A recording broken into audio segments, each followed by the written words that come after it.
अस्सलाम वालेकुम। News centre में आपका बहुत बहुत खैर मकदम है। मैं हूं आपका मेज़बान इदरीस फलाई। शाम के ठीक 6 बज चुके हैं और मैं हूं आपके साथ अतिया मुजीब। इस प्रोग्राम के जरिए रोजाना बड़ी खबरों के साथ आपको रूबरू करवाते हैं और आज दिन भर क्या कुछ खास रहा है, कौन सी बड़ी खबरें हैं, उस हवाले से जो है आपको अपडेट देंगे। सबसे पहले आपको बताएंगे दाखिला वजीर अमित शाह का कल से जम्मू कश्मीर का 2 रोज़ा दौरा है। कल वो जम्मू पहुंचेंगे, उसके बाद परसों 30 मई को वो सरहदी इलाकों का दौरा करेंगे, जहां पे वो कई सूरत हाल का जायजा लेंगे। इसके अलावा दूसरी खबर, जहां पर सयाहत को फरोग देने के लिए मकामी तहरीक की जरूरत, उमर अब्दुल्ला की तरफ से बयान दिया गया। इसके अलावा जहां पर सयाहत के हवाले से बड़े इक़दाम किए जा रहे हैं, वहीं पर बीजेपी की जानिब से उमर सरकार को निशाना बनाया जा रहा है। और उमर सरकार के हवाले से बीजेपी तर्जुमान ने कहा कि उमर अब्दुल्ला सयाहत के मामले में सिर्फ कश्मीर पर तवज्जो दे रहे हैं। क्या कुछ कहा है आपको सुनाते हैं। इसके अलावा अगली खबर, बीजेपी के एजेंडे को माना होता तो सीएम होती, महबूबा मुफ्ती की तरफ से कहा गया। और भी कई बातों का इजहार किया, वो भी अब तक पहुंचाएंगे। इसके अलावा आपको बताएंगे कि जम्मू के नरवाल इलाके में 3 जिंदा मोटर शल बरामद किए गए हैं। क्या कुछ मजीद इन पर मामलात हैं, आपको बताते हैं। इसके अलावा कल शाम 4 बजे मॉक ड्रिल रखी जाएगी। कहां पर ये मॉक ड्रिल होगी, इस हवाले से भी आपको जानकारी देंगे। तो ये आज की बड़ी खबरें रहने वाली, इनकी तफसीलात की ओर चलेंगे। और सबसे पहले आपको बताएंगे दाखिला वजीर अमित शाह के हवाले से, जिनका दौरा कल जम्मू कश्मीर की तरफ है और ये ऑपरेशन सिंदूर के बाद उनका पहला दौरा है। जहां बिल्कुल दाखिला वजीर अमित शाह का जम्मू दौरा 29 और 30 मई को 2 रोज़ा दौरा पर दाखिला वजीर अमित शाह आएंगे। सिक्योरिटी सूरत हाल का पहले जम्मू में जायजा लेंगे, उसके बाद जम्मू के सरहदी अजला जिनमें पूंछ, राजौरी और कई ऐसे सरहदों के हवाले से भी जो दौरा मुतवक्का है, जहां पे वो नुकसानात और पाक शेलिंग से मुतासरीन के साथ भी मुलाकात करेंगे। और इन तमाम चीज़ों के हवाले से दाखिला वजीर कल जम्मू कश्मीर के दौरे पर होंगे और ये ऑपरेशन सिंदूर के बाद उनका पहला दौरा जम्मू कश्मीर की तरफ होगा। जी बिल्कुल, जहां पर जम्मू कश्मीर का दौरा रहने वाला है और सबसे पहले वो जम्मू पहुंचेंगे और यहां पर जो सिक्योरिटी सूरत हाल है उस पर बातचीत होगी, वो जायजा लिया जाएगा। और उसके बाद 30 तारीख की बात करेंगे, वो सरहदी इजला है वहां पर जाएंगे। और जिस तरीके से ऑपरेशन सिंदूर के बाद पाकिस्तान की तरफ से जो हमला किया गया था और जो शेलिंग हुई, काफ़ी नुकसान भी हुआ, उसका भी जायजा जो है वो लेंगे। और साथ ही साथ मुतासरीन से भी मुलाकात उनकी तरफ से की जाएगी। और इस हवाले से जो सत शर्मा है उनकी तरफ से भी कहा गया कि अमित शाह यहाँ पर पहुँचेंगे। उनकी तरफ से क्या कुछ कहा है वो आपको सुनाएंगे।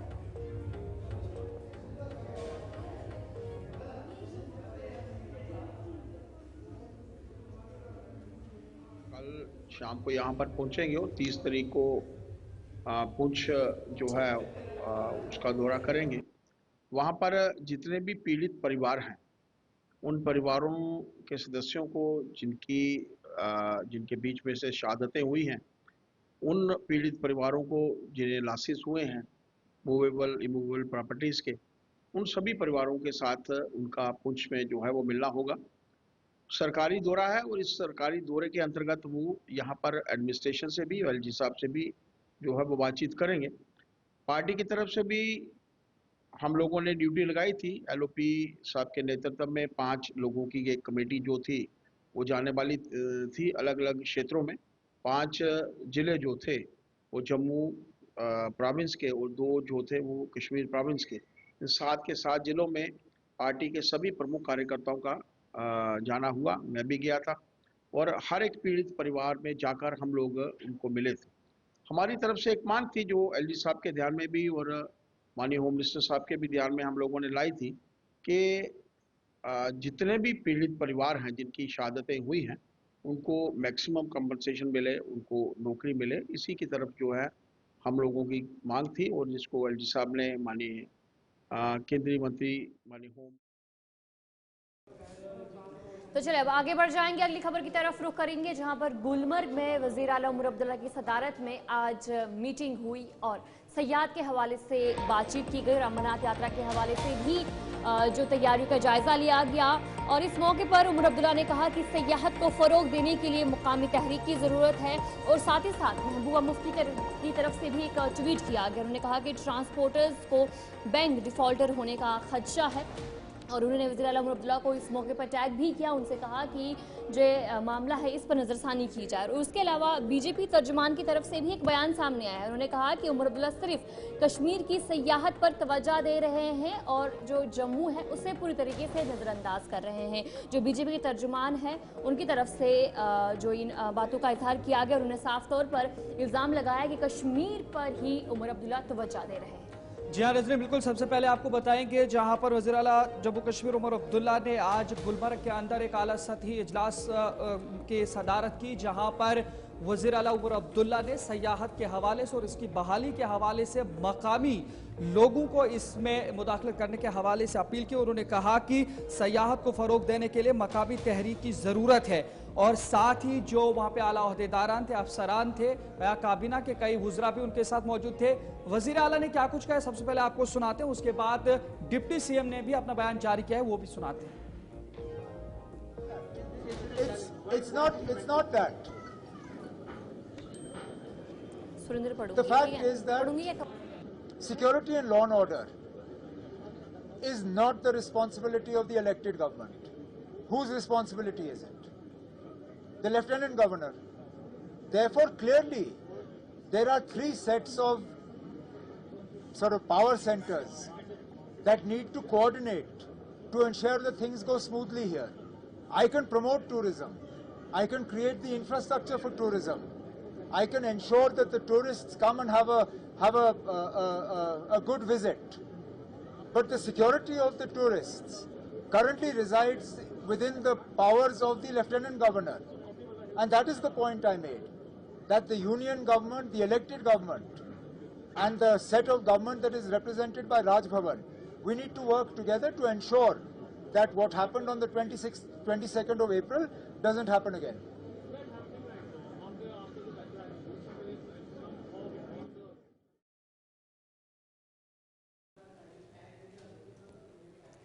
इस मीटिंग के बाद डिप्टी सीएम ने भी बात की। उन्होंने कहा कि इस मीटिंग में क्या कुछ खास रहा है और साथ ही साथ उन्होंने कहा कि जो भी वादे किए हैं नेशनल कॉन्फ्रेंस ने अवाम के साथ, उन्हें पूरा किया जाएगा। डिप्टी सीएम की तरफ से क्या कुछ कहा है वो आपको सुनाएंगे। से जुड़ा हुआ है, तो लिहाजा हम सब ने मिलकर और सीएम साहब ने इसीलिए कल पहलगाम में कैबिनेट मीटिंग बुलाई और आज यहाँ पे गुलमर्ग के अंदर हम आए और सिर्फ और ये देश और दुनिया में लोगों को दिखाने के लिए कि कोई ये चाहे कि जम्मू कश्मीर के हालात ख़राब करने की कोशिश करेगा, कभी नहीं होंगे।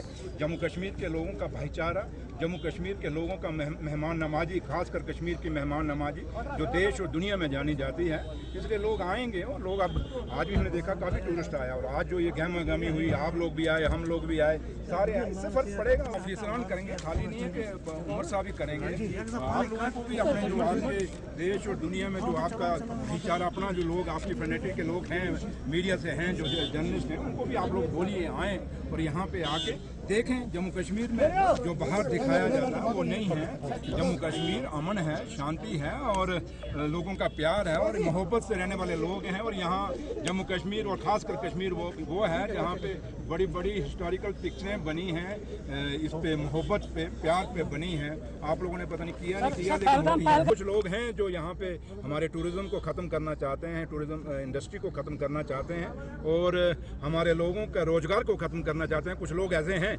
लेकिन वो कामयाब नहीं होंगे। जम्मू कश्मीर की सरकार अपने लोगों के लिए खड़ी है और हिंदुस्तान के लिए खड़ी है और जम्मू कश्मीर की सरकार, उमर अब्दुल्ला सरकार जो है, हमेशा ये कोशिश रहेगी कि हमारा जो ये। तो नाज़रीन, आपने देखा जहां पर वज़ीर आला उमर अब्दुल्ला ने आज एक काबीना मीटिंग की, उसके बाद डिप्टी सीएम ने भी क्या कुछ बयान दिया है। उसी पर अब साबिक वज़ीर आला और पीडीपी की सदर महबूबा मुफ्ती की जानिब से भी एक्स पर एक पोस्ट किया गया है और उन्होंने वो मुतालबा उठाया कि जम्मू कश्मीर के अंदर जहां पे सयाहत को एक बड़ा धचका लगा है, वहीं पर उन्होंने इस ट्वीट के अंदर ये भी कहा है कि उनके पास मिलने ट्रांसपोर्टर्स का और खास करके टूरिज्म ट्रांसपोर्टर्स का एक ऐसा ग्रुप आया जिन्होंने उनके साथ ये बातचीत की और उन्होंने कहा कि उनके साथ किस तरीके के जो है खदशात उन्हें लग रहे हैं। तो इस पर पीडीपी सदर महबूबा मुफ्ती की जानिब से एक ट्वीट आया। उन्होंने कहा कि जहां पर पहलगाम में पेश आने वाले अफसोसनाक वाक़े के बाद वादी में सयाहत को शदीद नुकसान पहुंचा है, जिससे हजारों अफराद का रोजगार मुतासिर हुआ है। खास तौर पर वो नौजवान कश्मीरी टूरिज्म ट्रांसपोर्टर्स जो सयाहों की आमद पर इन्हिसार करते थे, माली मुश्किलात का शिकार हो गए। उन नौजवानों को खदशा है कि अगर मौजूदा हालात में कोई फौरी इकदाम न किया गया तो वो बैंक कर्जों के डिफॉल्टर्स करार दिए जा सकते हैं और उनकी गाड़ियां जब्त होने का भी खतरा है। इस सूरत हाल के पेश नजर मुतालिका हलकों ने वजीर आला उमर अब्दुल्ला से अपील की है कि वो फौरी मुदाखलत करें और बैंकों को हिदायत दें कि वो कर्जों की इक़सात मौक्कर करें और उन्हें दोबारा तरतीब दें ताकि मुतासरा अफराद को इस मुश्किल वक्त में रिलीफ फराहम किया जा सके। तो अब ये वो डेलीगेशन है जो महबूबा मुफ्ती के साथ मिलने आया और इन्होंने ये सारी चीजें महबूबा मुफ्ती के साथ डिस्कस की, जिसके बाद वज़ीर आला उमर अब्दुल्ला से इस मामले पर मुदाखलत की अपील की है पीडीपी सदर महबूबा मुफ्ती ने कि इन लोगों के जो किस्त है उसके हवाले से बैंकों को इस तरीके के अहकाम जारी किए जाएं कि उनकी जो भी इंस्टॉलमेंट्स हैं उन्हें मौखर किया जाए।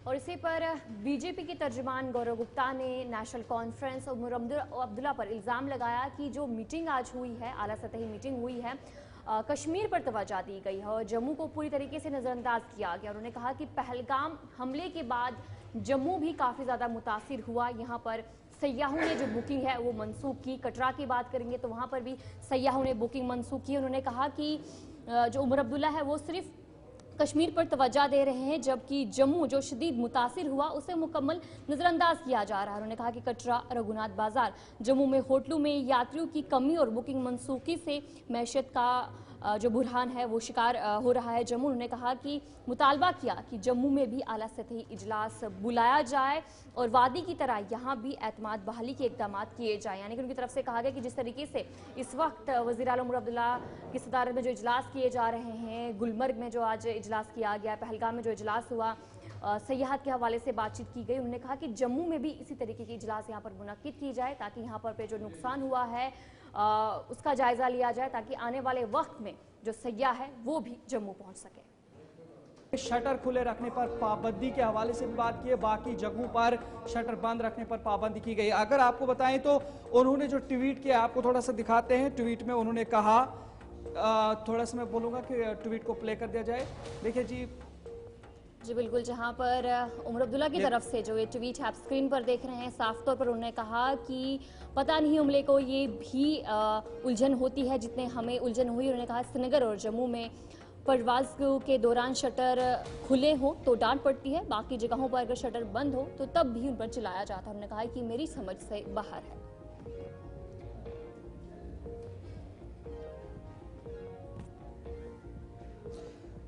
चले नज़र आगे बढ़ जाएंगे, वहीं पर बात करेंगे पीडीपी सदर महबूबा मुफ्ती की भी। तो उन्होंने भी दबे अल्फाज में मौजूदा हुकूमत जम्मू कश्मीर उमर अब्दुल्ला की हुकूमत को निशाना बनाते हुए दबे अल्फाजों में कई मामलात उठाए। उन्होंने कहा कि अगर उन्होंने बीजेपी के एजेंडे को तस्लीम किया होता तो आज सीएम जम्मू कश्मीर की वही होती। ये बड़ा बयान महबूबा मुफ्ती की जानिब से एक खबर रसा इदारे के साथ उन्होंने ये इंटरव्यू में कहा है। पीडीपी सदर महबूबा मुफ्ती ने कहा कि बीजेपी के एजेंडे को मान लिया होता आज जम्मू कश्मीर की सीएम होती, लेकिन उन्होंने ऐसा नहीं किया। साथ ही उन्होंने कहा कि वज़ीर आला का ओहदा सिर्फ तबादलों के झगड़ों तक जम्मू कश्मीर के अंदर महदूद रह गया, लेकिन यहाँ पर बात की जा सकती थी, अभी भी बात करने की आज़ादी थी, लेकिन चुप्पी देखने को मिल रही है, जिसके बाद अब उन्हें आवाज उठाना जरूरी महसूस हो रहा है। और उन्होंने ये भी कहा कि महबूबा फारूक की यकजहती अक़लियतों का भरोसा होता है। ये उन्होंने कहा कि जब 2019 के बाद यहाँ पे हालात बने तो PAGD जिस तरीके से कायम हुआ था, जहाँ पे PDP और NC एकजुट होने के हवाले से आए थे, जो बाद में खत्म हुआ, इस पर भी उन्होंने तबसरा करते हुए कहा कि जम्मू कश्मीर से अक़लियतों को पूरे मुल्क के अंदर यह पैगाम जाता कि डॉक्टर फारूक अब्दुल्ला और महबूबा मुफ्ती एक प्लेटफॉर्म पर हैं, लेकिन उसके बावजूद वो न हो सका। और दबे अल्फाज में यह तनकीद भी सरकार पर की गई कि एनसी के साथ या जो सरकार जो जम्मू कश्मीर के अंदर बनी है, कहीं ना कहीं दबे अल्फाज में उन्होंने इस चीज को जाहिर किया है कि ये शायद बीजेपी के एजेंडे पर सरकार बनी है। महबूबा मुफ्ती ने मजीद क्या कुछ कहा, आपको सुनाते हैं। आपको पता है मैंने पहले पीएचडी बनाई। अच्छा। मैं चाहती थी कि हम इकट्ठा करके, क्योंकि हमारे हालात ऐसे हैं, रियासत के हालात ऐसे हैं कि हमें इकट्ठा चलने की ज़रूरत है 2019 के बाद। उसके बाद उसमें क्या हुआ मैं उसमें नहीं जाना चाहती। उसके बाद मैंने फिर कोशिश की कि जो मुल्क के में जो माइनॉरिटीज़ के साथ हो रहा है, तो कहीं ना कहीं जम्मू कश्मीर जो एक मुस्लिम मेजॉरिटी स्टेट है, यहाँ की लीडरशिप इकट्ठे होनी चाहिए।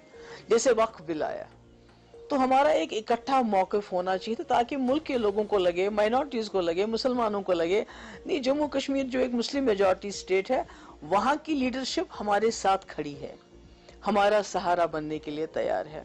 पर अनफॉर्चुनेटली जो वक्फ बिल आया तो उसमें जो नेशनल कॉन्फ्रेंस का जो रोल रहा, जो सरकार का रोल रहा, बहुत ही मायूस कुन था। उसमें न सिर्फ कि उन्होंने रेजोल्यूशन असेंबली में लाने से रोक दिया, बल्कि फारूक साहब और उमर साहब खुद उस मिनिस्टर का इस्तेकबाल कर रहे थे ट्यूलिप गार्डन में जिसने ये बिल लाया। तो मेरी कोशिश थी कि हम इकट्ठे चलें, हमें क्या लेना देना, सरकार तो उन्होंने बनाई, पर कहीं ना कहीं अगर हम इकट्ठे होते तो जो मुल्क में माइनॉरिटीज़ हैं, इवन सरदार, मैंने सोचा अगर हम इकट्ठे नज़र आते हैं तो कहीं ना कहीं 20-25 करोड़ मुसलमानों का एक सहारा बन जाएगा कि फारूक अब्दुल्ला और महबूबा मुफ्ती सेम पेज पे हैं। तो वो नहीं हो सका उसमें। तो बाद में देखा हमने कि जिस तरह वक्फ बिल पे इन्होंने रोल किया वो अच्छा नहीं था। जब मैं चीफ मिनिस्टर थी, बेशक हालात बहुत ख़राब रहे, मगर जो एज ए चीफ मिनिस्टर मैंने फैसले लिए।